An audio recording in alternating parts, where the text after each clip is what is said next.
선한 사마리아인 교회, 이런 제목의 말씀 함께 나누도록 하겠습니다.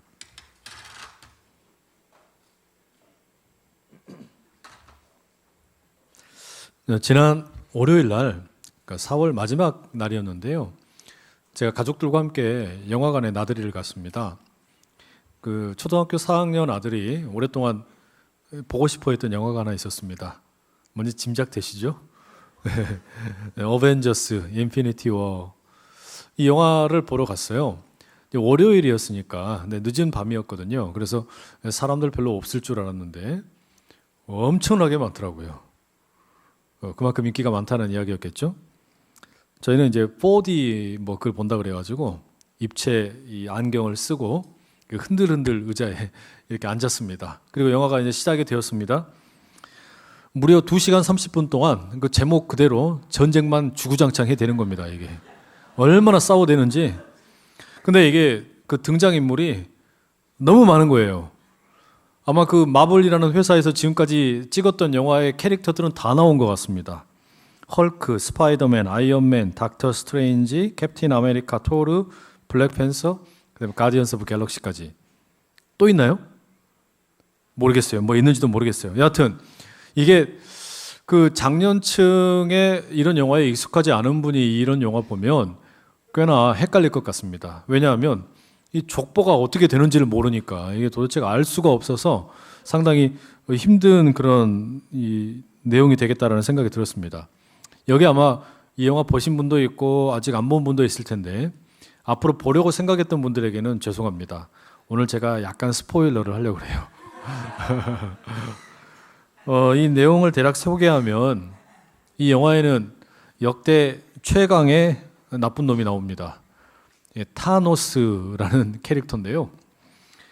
이게 얼마나 나쁜 놈이냐면 우주에 인구가 너무 많다. 인구 과잉으로 인해서 이대로 방치하면 우주가 전체가 다 종말에 이르게 된다. 이런 어떤 그 생각을 가지고 있는 겁니다. 그래서 인위적으로 우주 전체 인구를 절반으로 확 잘라 죽여야 된다. 이런 생각을 가지고 있는 거예요. 본인은 그거를 위대한 사명이라고 생각을 합니다. 그래서 이 사명을 완수하기 위해서 인피니티 스톤이라는 6개의 이 돌을 모으려고 합니다. 그걸 다 모으면 신이 되거든요. 그리고 손가락만 이거 하면 순식간에 절반이 다 죽는 겁니다. 결국 여러분 이 영화는 무슨 이야기냐면 이 돌멩이 따먹기 시합입니다.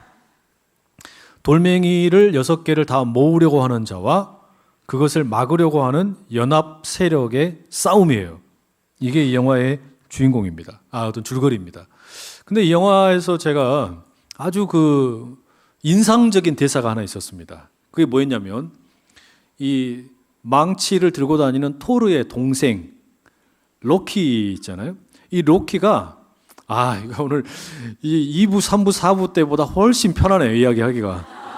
이게 2부, 3부, 4부 때는 이걸 어떻게 이야기해야 될지는 모르겠어요. 왜냐하면 이거 말을 해도 못 알아들으시니까 앞에 있는 분들, 앉아있는 분들이. 근데 말을 하니까 알아들으니까 얼마나 편한지 모르겠어요. 하여튼 그 로키가 자기가 가지고 있던 그 돌멩이를 뺏기게 되거든요. 이 타노스라는 어마무시한 이 나쁜 놈한테. 근데 이 뺏기면서 뭐라고 하는 줄 아세요? 대사를 이렇게 날립니다. 넌 절대 신이 될 수 없어. 넌 절대 신이 될 수 없어. 그러니까 돌멩이를 다 모아도 너는 절대 신이 될 수 없다. 이렇게 이야기합니다. 제가 그 대사가 대단히 인상적이었어요. 왜냐하면 이게 아주 신학적이다라는 생각이 들었기 때문입니다. 아마 여기 계신 분들 중에 그 이스라엘 히브리대 교수인데요. 유발 하라리라는 분의 이름 들어본 분 계실 겁니다. 그 세계적으로 아주 그 히트를 쳤던 그 사피엔스라는 책의 저자인데 이분이 그 사피엔스를 쓴 이후에 후속 책으로 낸 게 호모 데우스라는 작품이 있습니다.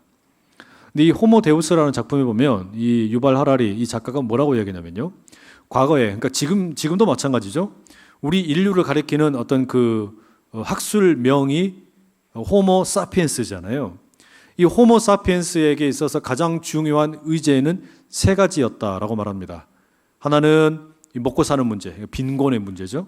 두 번째는 질병의 문제, 그리고 세 번째가 전쟁의 문제였다는 거예요. 이 3가지를 극복하기 위해서 이 사피엔스는 무진장 많은 노력을 기울이고 있다라고 말합니다.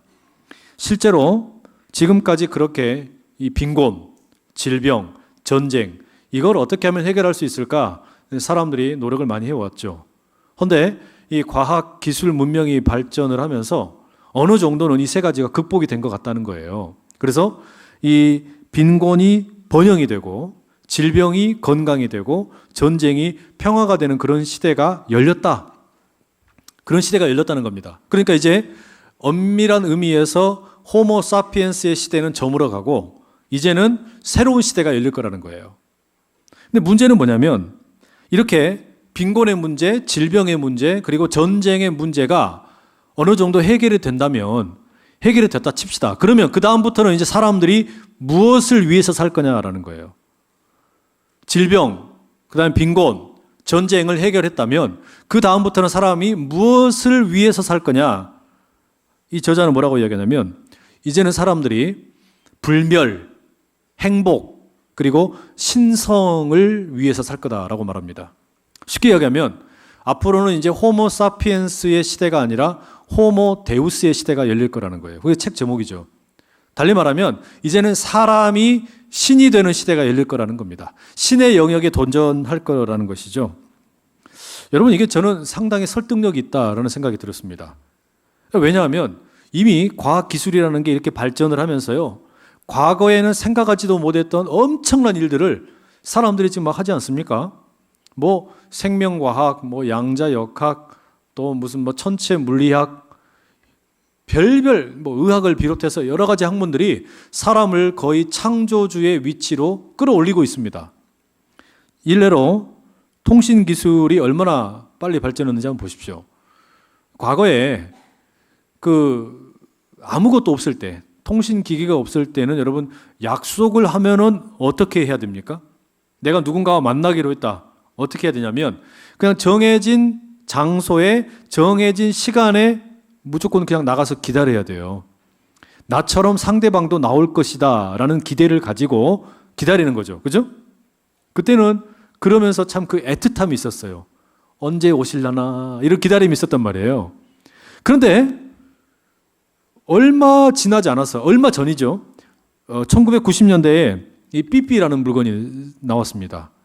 이 삐삐가 나오면서 이제 사람들끼리 서로 간에 의사소통을 하는 데 있어서 혁신이 일어났어요.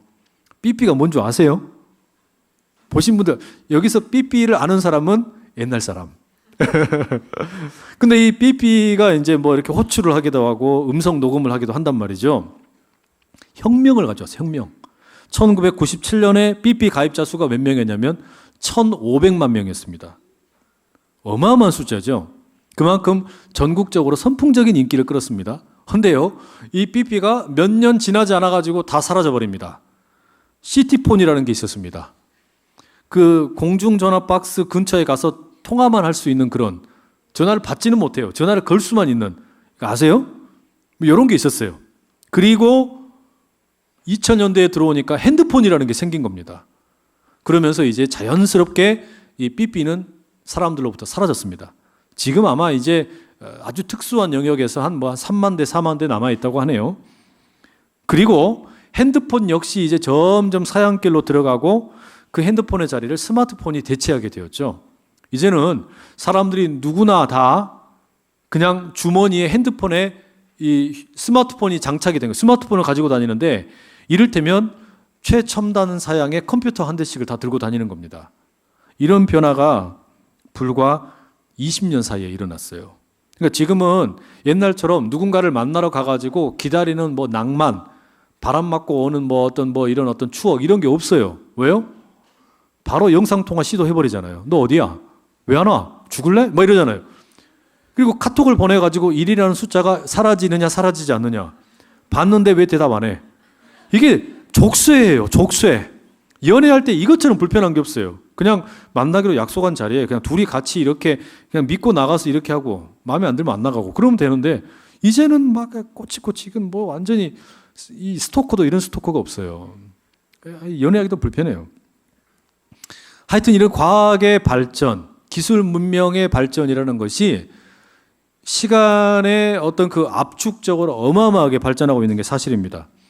이제는 사람들이 생명을 직접 창조할 수 있고 모든 병을 다 고칠 수 있을 것 같고 사람들을 다 머릿속을 프로그램을 하서라도 행복하게 만들 수 있는 그런 시대가 도래한 것처럼 보인다라는 말입니다. 그래서 사람이 정말로요, 여러분, 운이 나쁘면 여러분들 200살을 살지도 모릅니다. 여러분 정말 재수 없으면 200살을 살아야 될지도 몰라요.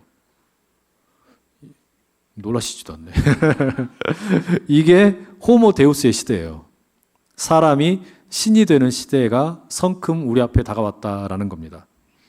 그런데 오늘이 우리 교회에서 지키는 5월 첫 번째 주일, 어린이 주일이거든요. 다음 세대 주일이라고 부르는 게 더 정확할 것 같아요. 그런데 이런 다음 세대 주일, 어린이 주일날 이런 호모 데우스 이야기를 제가 드리는 이유가 뭘까요? 그 신앙 때문입니다. 무슨 이야기냐면 호모 데우스의 시대, 사람이 신이 될 수 있는 그런 시대라고 우리가 살아가는 시대라면 그럼 굳이 우리가 신을 믿을 필요가 있을까요? 내가 신이 할 수 있는 일을 다 할 수 있다면 사람들이 신의 영역을 이제는 다 점령할 수 있다면 우리가 굳이 신을 믿을 필요가 있냐라는 거예요. 하나님이라는 신을 믿을 필요가 있냐? 이런 의문점이 생기는 겁니다. 이 질문은 기성세대보다는 여기 있는 우리 청년들, 또 청소년, 아동, 영유아 유치 이 세대에게는 아주 심각한 어떤 충격으로 치명적인 질문이 됩니다. 사실 하나님 없이도 잘 살 수 있을 것 같은데 또 하나님 때문에 오히려 중동 지역에서는 민족과 민족이 싸우고 또 가정을 들어가 보니까 종교가 다르다는 이유로 서로 간에 다툼이 있고 오히려 하나님이 문제의 트러블 메이커처럼 보인다라는 거예요. 그러니 하나님이라는 신이 필요하냐? 이런 질문이 생긴다는 말이죠. 기독교 신앙에 대한 근본적인 회의가 이 호모 데우스의 시대에는 이제 생겨나게 됩니다. 여러분 이거 어떻게 하면 좋을까요? 이거는 우리 그 기성세대들을 향한 어떤 그 물음이 될 뿐만 아니라 청년들에게도 스스로 자신들의 신앙에 대해서 생각해 봐야 될 아주 중요한 문제입니다. 당연히 여러분, 교회에서는 또 기성세대는 뭐라고 가르치겠습니까? 어벤져스 영화에 나오는 로키가 이 타노스에게 했던 이야기처럼 넌 절대 아무리 노력해도 신이 될 수 없다라고 가르쳐야겠죠. 또 그렇게 이야기를 들려주어야 됩니다. 사람은 호모 데우스의 시대에도 여전히 하나님이 필요하다. 하나님은 여전히 하나님이시다. 우리가 말해야 됩니다. 근데요, 이런 신앙 교육에 있어서 커다란 문제가 있습니다. 그게 뭐냐면 신앙에 가르치는 내용의 문제가 아니고 이 신앙을 어떻게 가르칠 거냐라는 방식의 문제입니다. 이 가르침의 방식의 문제라는 거예요. 사실 여러분, 우리 청년들, 여러분의 친구들, 그 교회를 떠난 친구들 한번 가만히 보세요. 이들이 하나님에게 관심이 없는 것은 아닙니다. 예수님에게 관심이 없는 건 아니에요. 그러면 왜 교회를 떠나느냐? 왜 신앙이라는 것이 이제는 진부해져 버리냐? 그 복음을 가르치는, 신앙을 가르치는 가정의 부모님과 교회에 가르치는 방식에 흥미를 못 느끼는 거죠. 그 가르치는 방식이 전혀 설득이 되지 않는 겁니다. 그러면 그 방식이란 게 뭐냐? 이 교회가 오랫동안 또 가정에서 부모들이 자녀들에게 가르치던 그 방식이 뭐냐면요. 이거예요. 입으로는, 말로는 하나님에 대해서 이야기를 했는데 실제로는 하나님이 없는 것처럼 행동하는 겁니다. 쉽게 이야기하면 말과 행동이 다른 방식이에요. 말과 행동이 다른 방식으로 가르침을 받으면 그 말과 행동의 이율배반적인 모습을 보면서 교회에 흥미를 못 느끼는 겁니다.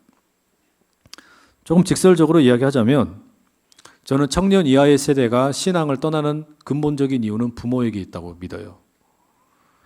부모의 이율배반적인 말과 행동이 다른 모습으로부터 신앙이 자녀들에게서 멀어진다라는 겁니다. 그래서 교회를 떠납니다. 사실 저부터 그런 위선적인 모습에서 자유롭지를 못합니다. 말로는 하나님이 참 신이다라고 가르치는데 행동으로는 어떻게 하는 거냐면 인피니티 스톤을 모으려고 애를 쓰고 있는 그런 행동을 보여준다는 말이에요.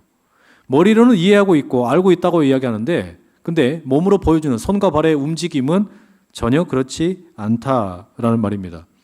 그래서 여러분들 아마 이런 이야기 들으신 분들 계실지도 모르겠습니다.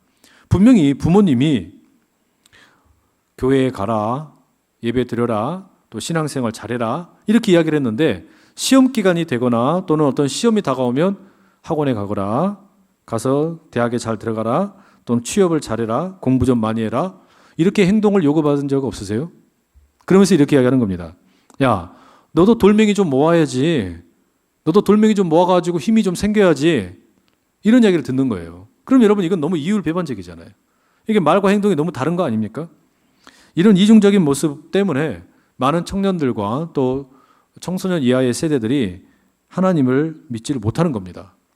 저는 그래서 오늘 여러분들과 함께 나누려는 이 선한 사마리아인 이야기, 사실 한 2년 전에 한번 주일날 설교했던 본문이에요. 그런데 이 본문을 통해서 나누려고 하는 이야기는 뭐냐면 예수님께서 가지고 계신 이 교육 철학이 뭐냐, 예수님이 가르치시는 그 내용, 그 방식, 그게 뭐냐라는 걸 생각해 보려고 합니다.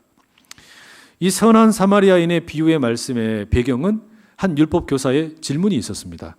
이 율법 교사는 쉽게 이야기하면 성경 박사예요. 성경의 내용에 대해서 아주 박식한 사람입니다. 모르는 게 없어요. 다 압니다. 지식이 가득한 거죠.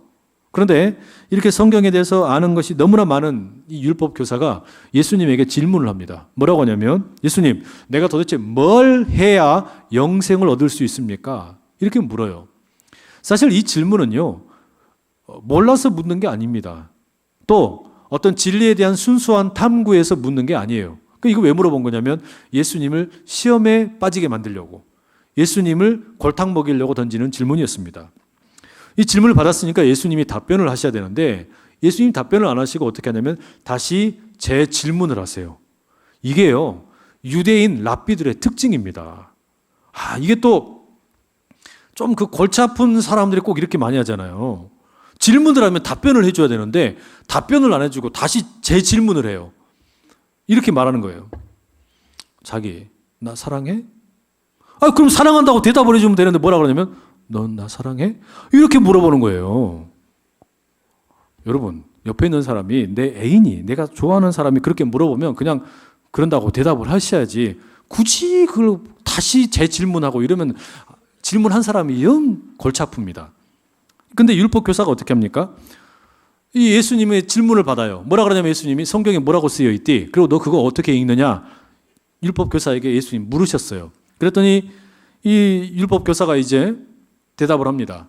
성경 뭐 얼마나 잘합니까? 그래서 신명기 6장 5절, 레위기 19장 18절 이 말씀을 인용을 해가지고 아주 모범답안으로 답변을 하죠. 네 마음을 다하며 목숨을 다하며 힘을 다하며 뜻을 다하여 주 너의 하나님을 사랑하고 또한 네 이웃을 네 자신같이 사랑하라 하였습니다. 잘 아는구나. 100점 만점에 100점이다. 그러면 이제 가서 너 그렇게 살아라. 예수님이 그렇게 답변을 주셨어요. 자, 여러분, 머리로 아는 것만큼이나 뭐가 필요하다는 이야기입니까? 행동하라는 이야기예요. 행동으로 보여줘라. 몸으로 보여줘라. 몸으로 믿어라는 이야기입니다. 머리로만 믿지 말고 몸으로 믿어라. 이게 예수님의 가르침이죠. 제가 이 말씀 읽으면서 깨달은 바를 좀 나누고 싶습니다. 사실은 부끄러운 이야기예요. 제가 목사 아닙니까? 근데 제가 집에서 아이들이랑 같이 밥을 먹거나 대화하는 시간이 절대적으로 부족해요. 별로 이렇게 같이 시간을 많이 못 보냅니다. 거의 그냥 교회에서 삽니다. 그러다가 거의 밤늦게 들어가죠. 어제가 어린이날이었는데 밤에 11시에 들어갔어요. 그러니까 보통 그렇게 살아요, 맨날. 근데 이렇게 밤에 늦게 들어가면 아이들이 자고 있거나 아니면 이제 저를 기다리고 있다가 이제 저에게 이제 아빠 안녕히 주무세요 이렇게 인사를 하러 뭐 침실로 들어오거나 이렇게 합니다. 자, 여러분 제가 퀴즈 하나 낼게요. 아이들이 저에게 찾아왔을 때 제가 침실에서 침대에 누워가지고 뭐 할까요? 뭐 할까요?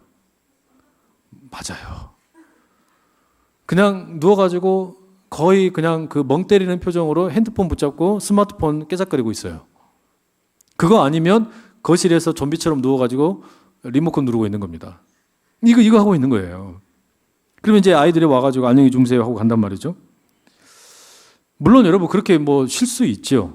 거실에서 소파와 혼연일체가 돼가지고 하나가 될 수도 있고 그냥 침대 위에 그렇게 누워 있을 수도 있습니다. 그런데 제가 이 말씀을 준비하면서 이 말씀 묵상하다가 이게 심각한 문제다라는 생각이 들었습니다. 무슨 문제냐면요. 아이들은 제가 새벽에 교회에 나가서 기도하고 또 하루 종일 사역을 한다는 거 알겠지요. 근데 그것은 어떻게 아는 거냐면 머리로만 아는 겁니다. 아빠가 교회에 가서 기도하고 또 교회에서 사역을 하고 섬긴다라는 거 머리로만 알고 있습니다. 아이들이 가정에서 본 제 모습은 거실에 좀비의 모습이든지 아니면 침대 위에 누워서 스마트폰만 만지작거리는 것을 본 게 전부예요. 쉽게 이야기하면 저는 어떤 의미에서는, 엄밀한 의미에서는 제 자녀들에 대한 신앙 교육을 철저하게 실패했다라는 겁니다. 물론 그런 저의 빈자리를 제 아내가 잘 메워주고 있습니다. 아이들과 함께 가정 예배를 드리고 또 아이들을 위해서 거실에서 기도도 합니다. 성경 필사도 하고 그런 모습을 아이들이 그냥 자연스러운 모습으로 늘 보게 됩니다. 그런데 문제는 제가 그런 모습을 보여주지 못한다는 이야기예요. 아이들에게 아빠가 진짜로 목사인가, 아빠가 정말로 하나님을 믿는가라는 것을 아이들이 직접 볼 수 있도록 장을 만들어주지를 못했습니다.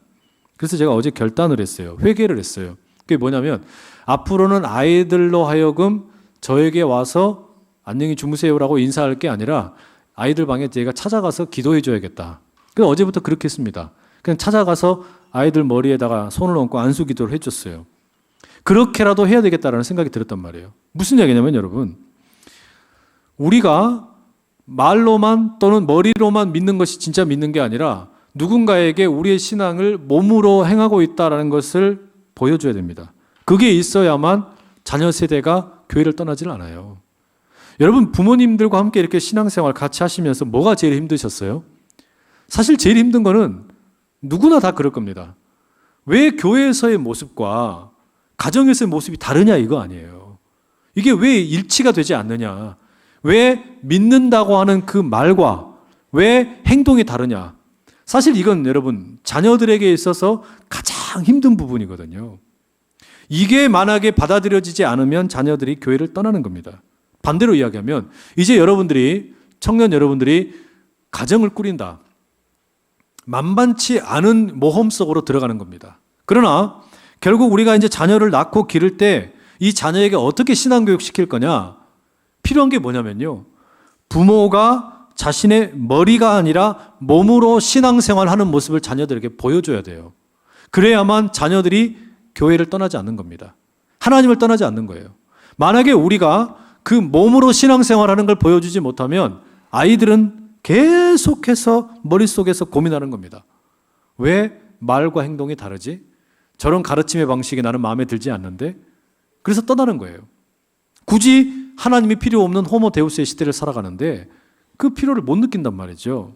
그러니 간절히 비르기는 여러분들의 미래의 가정 가운데 여러분들의 자녀들을 향하여 말이 아니라 몸으로 말씀을 살아내고 말씀을 소화시키고 말씀을 부딪혀냄으로 인해서 여러분의 그런 가정들, 하나님의 나라가 임할 수 있기를 축복합니다.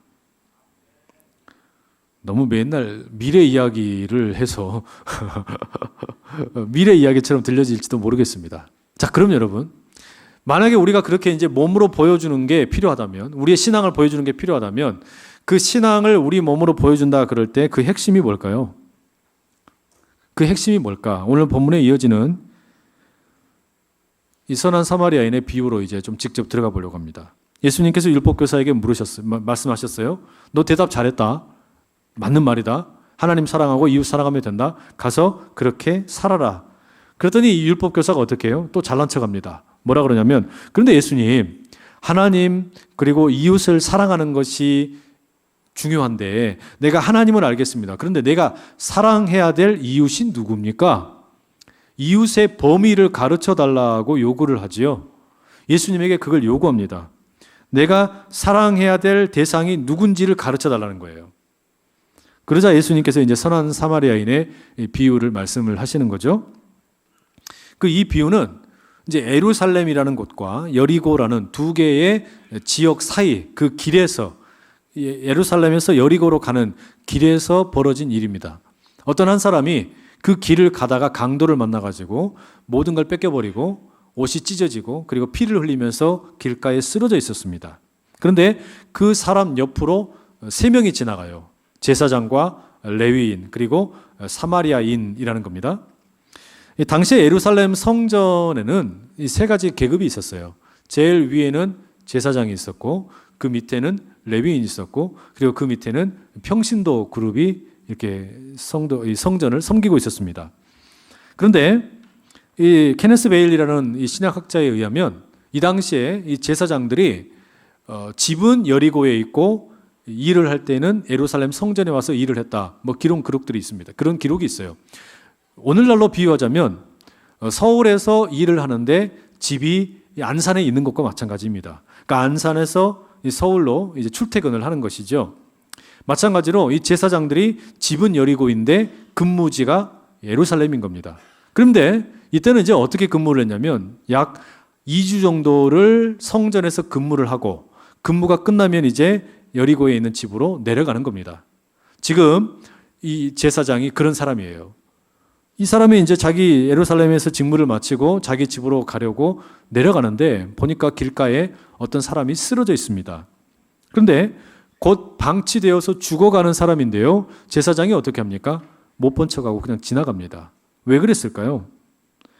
사실 여러분 이 제사장은 율법을 따르자면 유대인들, 자기 동족인 유대인들을 섬겨야 될 그런 어떤 책임이 있습니다. 의무가 있는 거예요. 그런데 왜 그냥 지나갔냐?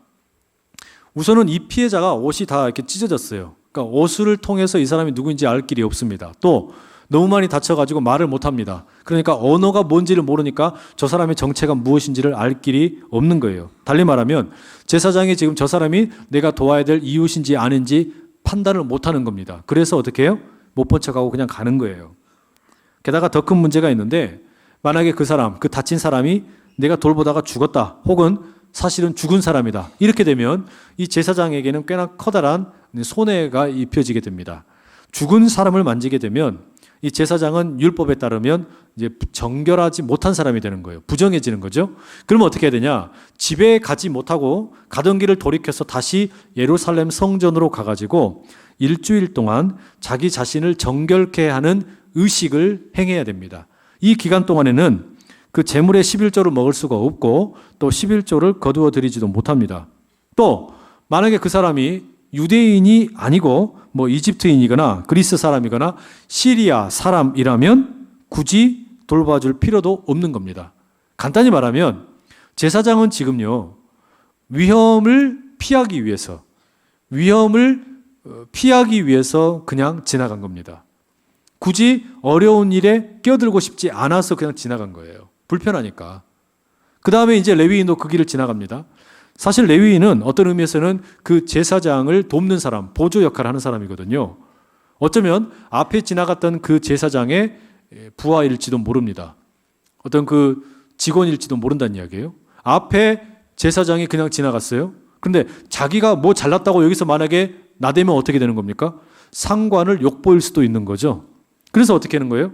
자기도 위험을 감당하지 않고 그냥 지나가 버려요. 눈 감아 버린 거죠. 마지막에 이제 사마리아 사람이 나옵니다. 이 사람은 다친 사람을 보고 긍휼히 여기는 마음에서 막 생겨납니다. 그래서 그 사람에게 다가가요. 그리고 그 환자의 환부에다가 기름을 붓고 그리고 포도주를 붓습니다. 그리고서는 잘 묶어줍니다. 근데 그게 전부가 아니에요. 그 상처 입은 사람을 자기 짐승에다가 태워가지고 주막으로 데리고 갑니다. 여러분 이건 지금 이 사마리아 사람에게는 꽤나 위험한 일입니다. 그리고 사실 이 비유를 들을 때 이 율법 교사가 사실은 화가 났을 거예요. 왜냐하면 자연스러운 순서를 따르자면 제사장과 레위인 그리고 누가 나와야 되냐면 유대인이 나와야 돼요. 평신도 유대인이 나오는 겁니다. 그런데 그렇게 하지 않고 느닷없이 사마리아 사람이 나온 겁니다. 벌써 불편해집니다. 그런데 제사장이나 레위인이 외면한 사람을 이 사마리아 사람은 돌본다는 말이죠. 심지어 그냥 돌보는 게 아니라 자기 짐승에 태워가지고 유대인들이 살고 있는 마을에 주막으로 데리고 갑니다. 밤새 돌봐줘요. 그 치료를 돌봐주는 겁니다. 그리고 다음날 되었을 때 이제 길을 나서면서 그 주막의 주인에게 돌봐달라고 부탁을 하고 돈을 지급합니다. 혹시 이 돈이 모자라면 내가 돌아올 때 다시 갚겠습니다 라고까지 한단 말이에요.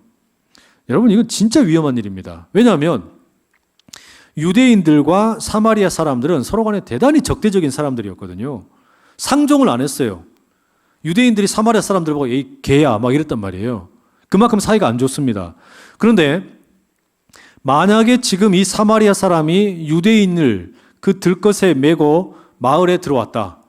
이걸 사람들이 만약에 혹시라도 오해해가지고 저 사마리아 사람이 우리 동족 유대인을 저렇게 때렸다. 어떻게 되겠어요? 엄청난 피해를 입을지도 모릅니다.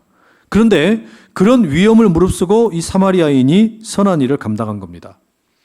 이 선한 사마리아인의 이야기를 예수님이 들려주시고 난 다음에 율법교사에게 물어요. 네 생각에는 그 강도 만난 자의 이웃이 누구냐? 이 강도 만난 사람의 이웃이 누구냐? 물으세요.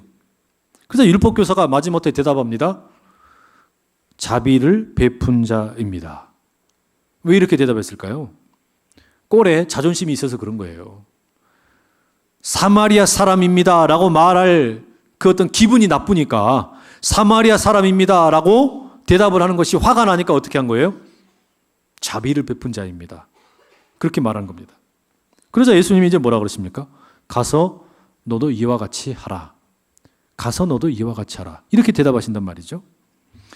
가서 너도 이와 같이 하라. 여러분, 이 말씀이, 예수님의 이 말씀이 오늘 우리 교회를 향한 말씀이고 동시에 이제 미래의 부모가 될, 그리고 현재 부모로 살아가는, 아비와 어미로 살아가는 많은 사람들을 향한 말씀입니다.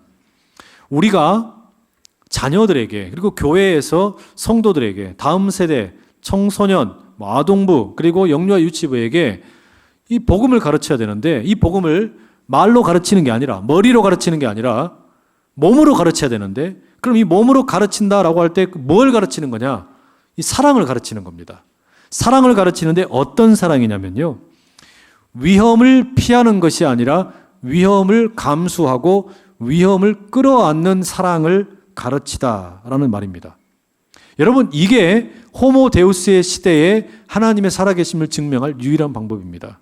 무슨 말이냐면, 저는 우리 교회가 선한 사마리아인 교회가 되면 참 좋겠어요. 어떤 의미에서 그러냐면, 사랑을 몸으로 가르치는 교회가 되면 좋겠는데, 이 사랑이라는 것이 위험을 무릅쓰는 사랑을 가르칠 수 있으면 좋겠다는 겁니다. 그걸 보여주면 좋겠다는 거예요. 왜냐하면 세상에서 어벤져스에 등장하는 수많은 그 히어로들, 캐릭터들, 그리고 타노스가 돌멩이를 모읍니다. 인피니티 스톤을 모아요. 그리고서 신이 되려고 그럽니다. 그런데 여러분, 우리가 세상에서 살아가면서 지식을 잔뜩 모으고 돈을 많이 모으고 권력을 많이 모아서 뭐 하려고 하죠? 우리 그거 많이 모아서 원하는 게 뭡니까? 결국 그거 다 모아서 우리가 원하는 건요, 더 안전한 곳으로 이사 가기 위해서, 더 편안한 것을 누리기 위해서, 더 쉬운 방식으로 살기 위해서 우린 지식을 쌓고 돈을 모으고 권력을 원하는 겁니다. 그러지 않나요? 그런데 교회는 어떤 곳이냐? 그리고 하나님을 믿는다라는 건 어떤 거냐? 사실은 정반대예요. 우리는 왜 공부를 합니까? 우리는 왜 돈을 모읍니까? 우리는 왜 어떤 영향력을 행사할 수 있는 그런 자리를 때로는 생각을 하고 있습니까? 다른 이유가 아닙니다. 더 편안한 곳이나 더 안전한 곳이나 더 쉬운 곳으로 가기 위한 게 아니라 정반대예요. 더 어려운 곳으로, 더 깨져 있는 곳으로, 더 상처받은 곳으로, 더 문제가 많은 곳으로 찾아가기 위해서 우리는 교회로 부름받은 겁니다. 교회에 우리가 나온 이유는 거기에 있다는 말이에요. 이게 아니면 호모 데우스의 시대에 하나님을 가르칠 방법이 없다는 말이에요. 왜요? 하나님보다 더 편한 곳이 많은데, 하나님이 해줄 수 있는 거 사람들이 다 할 수 있는데, 편하게 살 수 있고 얼마든지 안락하게 살 수 있고, 그리고 위험하지 않은 그런 방식들을 다 택하며 살 수 있는데, 그런데 여러분, 교회는 태생적으로 그렇게 부름받았다는 말이에요. 편한 곳으로 가라, 쉬운 길로 가라, 또는 안락한 곳으로 가라, 위험이 없는 곳으로 가라. 이게 교회의 부르심이 아니고, 처음부터 우리를 향한 부르심은 상처 있는 곳으로 가라, 깨진 곳으로 가라, 어려움이 있는 곳으로 가라, 문제 많은 곳으로 가라. 이게 하나님의 부르심이란 말입니다. 왜냐? 예수님이 그렇게 사셨기 때문이에요. 예수님을 가리켜 여러분, 우리가 뭐라고 말합니까? 임마누엘이라고 말하죠. 임마누엘이라는 게 뭐예요? 말씀이 육신이 되셨다라는 겁니다. 예수님은 말만 하신 분이 아니고 그 말이 몸이 되셨다는 거예요. 그 말씀이 몸이 되었다라는 겁니다. 그렇게 몸이 되셨는데 몸을 통해서 보여주신 게 뭐냐? 사람들이 가고 싶어하는 길을 가시지 않고 자꾸 엉뚱한 길을 가시는 거예요. 누군가로부터 모욕을 당하는 길을 가시고 침뱉음 당하는 길을 가시고 채찍들 당하는 길을 가시고 창에 찔리는 길을 가시고 심지어 십자가의 길로 가시는 겁니다. 예수님 가신 길이 그런 길을 가시는 겁니다. 그렇게 십자가의 길을 가셔서 어떻게 됩니까? 죽으셔요. 왜요? 부활하셔서 우리 모두에게 진정한 사랑의 능력을 보여주시기 위해서, 구원을 주시기 위해서입니다. 여러분, 그 사랑을 경험한 우리가 하늘 자녀가 된 겁니다. 하늘 아빠, 아버지를 아버지라고 부를 수 있는 하나님의 자녀가 된 거예요. 이게 여러분 우리의 정체성이라는 거죠. 그리고 하나님께서는 이제 우리에게 뭘 요구하시는 거냐면, 가서 너도 그렇게 살아라. 가서 너도 그와 같이 행하라 부르시는 겁니다. 근데 문제는요, 우리가 그렇게 부름 받았는데 세상에 살다 보니까 세상과 똑같은 방식으로 생각을 하고 살아가는 경우가 너무 많아져 버렸어요. 교회도 그렇게 된 겁니다. 그러다 보니까 어떻게 된 겁니까? 교회의 태동은 예수님께서 십자가의 길로 가셔서 부활하심으로 우리에게 생명을 주셨는데, 우리는 오히려 여기서 뭐 하는 거냐면요, 예수 믿고 하나님 믿어서 더 편해지자, 더 안락해지자, 더 위험을 물리치자, 위험하지 않는 곳으로 가자. 우리는 그렇게 지금 계속해서 하나님을 세상에서 요구하는 것을 채우기 위한 수단으로 삼고 있는 경우가 너무 많다는 거예요. 우리가 이런 식으로 신앙생활을 하면 호모 데우스의 시대에 교회는 존재하지 못합니다. 왜요? 그런 것을 제공하는 것은 이제 교회를 통해서나 신앙을 통해서보다 세상을 통해서 얻을 수 있는 유익이 훨씬 많기 때문입니다. 교회가 세상이랑 그런 똑같은 방식으로 싸워서 이길 수 있겠어요? 물론 이 땅에 선교사님들이 처음 오셨을 때, 그때는 교회가 세상을 리드했습니다. 기술적으로도 리드했어요. 교회 갔더니 선교사님들 중에 의사 선생님이 계세요. 영어를 가르쳐주는 분들이 계세요. 그리고 세상에 가장 최근의 것들, 문명이 가장 먼저 소개된 곳들이 교회였습니다. 이게 실제로 우리나라의 60년대, 70년대까지는 이게 통용이 됐어요. 80년대까지 됐는지 모르겠어요. 그러나 90년대 이후에는 이게 더 이상 통하지 않습니다. 여러분, 교회가 아무리 좋아봐야 세상보다 좋을 수 있겠어요? 교회가 아무리 기술적으로 뛰어나봐야 세상보다 좋겠냐고요. 여기보다 안산의 문화예술의 전당의 시설이 더 좋습니다. 여기서 여러분이 지금 경험하는 악기들보다 밖에 나가서 어떤 그 홍대 밴드 이런 데 있는 데가 훨씬 더 좋아요. 거기에가 훨씬 더 경쟁력이 높다는 이야기입니다. 여기서 여러분 사람들이 많이 모이는 것보다 빅뱅이 콘서트 하는 자리에 사람들 더 많이 모여요. 이게 현실입니다. 똑같은 방식으로는 우리가 여러분 세상과 싸워서 이길 수가 없는 거예요. 게다가 여러분 우리가 세상에 영향력을 행사하기 위해서 높은 자리에 올라가자 장로 대통령을 한국에서 2명을 우리가 세웠어요. 다 실패했죠. 철저하게 회개해야 될 내용입니다. 무슨 이야기냐면요, 우리는 지금 하나님을 믿는다고 하면서 어떻게 믿고 있는 거냐면, 더 위험하지 않은 곳으로, 더 안락한 곳으로, 더 편안한 곳으로, 이걸 가기 위해서 신앙을 이용하던 그런 삶이 우리의 교회의 모습 속에 너무 많이 자리 잡아버렸어요. 이렇게 해서는 호모 데우스의 시대에 절대 신앙이 의미가 없다라는 말입니다. 예수님께서 본래 요구하셨던 대로 다시 돌아가야 돼요. 어떻게 돌아가는 겁니까? 선한 사마리아인 교회가 되는 겁니다. 선한 사마리아인처럼 나에게 뻔히 위험이 있을 걸 알고 나에게 뻔히 불편함이 있을 걸 알지만 강도 만난 자의 이웃이 되어주는 거예요. 내 이웃이 누굽니까? 묻기 이전에 내가 이웃이 되어주는 게 필요하다는 이야기입니다. 여러분, 아마 여기 있는 우리 성도님들 중에는 어머니들 계시죠? 그리고 아마 우리 자매들은 이제 결혼을 하게 되고 또 자녀를 낳게 되면 이게 어떤 건지 느낄 거예요. 사랑이라는 게, 출산의 경험이라는 게, 이 모성애라는 것이 참 위대합니다. 왜 그런 거 하니? 자녀를 잉태를 했어요. 그런데 이 자녀를 잉태하면서 그 사랑으로 그 자녀를 40주 동안 몸에서 이렇게 키웁니다. 태아의 상태로요. 그리고 이 아이를 출산을 해요. 이게 편합니까? 절대 편하지가 않거든요. 고통스러워요. 그 아이를 출산한다라는 것이 어마어마한 고통이 뒤따릅니다. 죽을 수도 있어요. 그런데도 불구하고 어떻습니까? 아이를 낳아요. 근데 아이를 낳아놓고 나면 차라리 뱃속으로 다시 집어넣고 싶어요. 더 힘들어. 맨날 울어대고 똥 싸대고 그거를 어떻게 하는 거예요? 몸으로 사랑을 가르치잖아요. 그 갓난쟁이에게 젖을 물리고 사랑을 쏟아서 씻기고 기저귀를 갈아주고 몸으로 사랑을 보여준단 말이에요. 그 사랑을 쏟아서 아이에게 사랑이 어떤 것인지 몸으로 가르칩니다. 갓난쟁이 아이를 앉혀놓고서 사랑은 이런 거야, 하나님은 이런 거야, 알겠지? 이제 너 기어다니면서 잘해봐. 이렇게 하는 엄마는 아무도 없어요. 몸으로 가르쳐주는 겁니다. 그런데 이제 아이가 자라고 나면은 교회를 같이 함께 가고 신앙생활하는데 그때 보여주는 모습은 전혀 다른 모습이에요. 뭐냐면 하나님께서 우리에게 예수님을 통해서 보여주신 그 사랑은 위험을 무릅쓰는 사랑인데, 위험을 감수하는 사랑인데, 오히려 우리는 이제 모성애적인 그런 경험이 있으면서도 자녀들에게 뭘 가르치는 거냐면 너 위험하지 않은 곳으로 가라, 편한 곳으로 가라, 안락한 곳으로 가라, 이렇게 가르치는 거예요.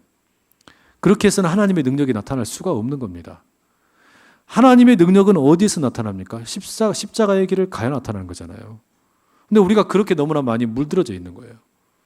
전혀 십자가의 능력이 나타날 수 없는 길을 걸어가고 있다는 말이죠. 여러분, 저는 우리 교회를 하나님께서 왜 이렇게 사용하셨을까? 저는 다른 이유가 없다고 생각합니다. 딱 두 가지예요. 위험을 부담했기 때문이라고 생각을 해요. 하나는 외국인들을 섬기는 위험을 부담을 하고, 또 하나는 장애인들을 섬기는 위험을 부담한 겁니다. 이게 불편한 일이거든요. 되게 껄끄러운 일이거든요. 그런데 그 위험을 교회가 부담을 했습니다. 그걸 감당을 했어요. 하나님 보시기에 그게 아마 예뻤던 것 같아요. 하나님께서 그게 우리 교회에 꽤나 아름다워 보였던 것 같습니다. 장애인들을 섬긴 지가, 사랑부가 생긴 지가 20년이 넘었습니다. 외국인들을 섬긴 지도 꽤 됐어요. 이 역사적인 흐름, 우리 교회 속에 흐르는 이 신앙의 정신이 여러분 어떻게 돼야 될까요? 다시 계승이 돼야 된단 말이죠. 이 자리에 우리 오부 예배 드리는 우리 청년 여러분, 우리 성도 여러분 함께 하실 수 있기를 축복합니다. 우리의 믿음이라는 것은요, 그렇게 가는 겁니다. 호모 데우스의 시대, 우리가 믿음을 가지고 산다라는 거 다른 거 없습니다. 몸으로 보여주는 거예요. 위험을 무릅쓰는 사랑을 몸으로 보여주는 겁니다. 불편을 감수하는 겁니다. 바로 거기에서 하나님께서 우리를 귀하게 여기시고, 또한 그렇게 살기로 작정한 우리 청년 여러분, 하나님께서 절대로 외면하지 아니하시고 들어 사용하실 것을 믿으실 수 있기를 축복합니다. 하나님이 그렇게 일하실 거란 말이죠. 그 부르심 앞에 아멘으로 응답하는 저와 여러분 다 될 수 있기를 간절히 축복합니다. 우리 함께 같이 마음 모아서 기도하면 좋겠습니다. 우리 이 시간에 기도하실 때요, 이렇게 기도하면 좋겠습니다. 하나님, 사람이 신이 되어가는 시대, 사람이 신이 될 수 있다고 말하는 시대를 우리가 살아갑니다. 이 시대에 과연 하나님을 믿는다는 게 어떤 것일지, 누군가에게 내가 신앙을 가르치기도 하고 또 이 신앙을 붙들어야 될 이유가 뭘까? 여러분, 우리가 갈 수 있는 것은 머리로 믿는 것이 아니라 몸으로 믿는 거 아닙니까? 하나님, 내게 몸으로 하나님을 경험하는 그 신앙 허락하여 주십시오. 그리고 그 몸으로 경험하는 그 신앙이 위험을 회피하는 신앙이 아니라 위험을 무릅쓰고 하나님을 붙들고 나가는, 그때 임하는 하나님의 능력 맛보게 하여 주시옵소서. 선한 사마리아인 교회, 선한 사마리아인 공동체 이루어가게 하여 주시옵소서. 우리 그런 마음의 소원을 가지고 주여 힘있게 세 번 외치고 같이 기도하겠습니다.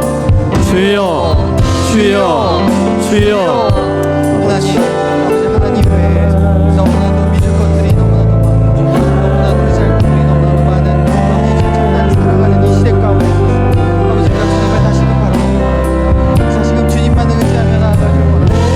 아버지, 주님께서 우리에게 베풀어 주셨던 그 은혜와 그 사랑 아버지가 다시 기억하며 나아가기를 원합니다. 오직 하나님 외에 다른 어떤 것도 의지할 것들이 아닙니다. 하나님 외에 다른 무엇보다도 아직 볼 것들이 아님을 우리가 기억할 수 있도록 인도하여 주옵소서. 아버지, 우리가 정말 주님에 대한 그 마음가짐과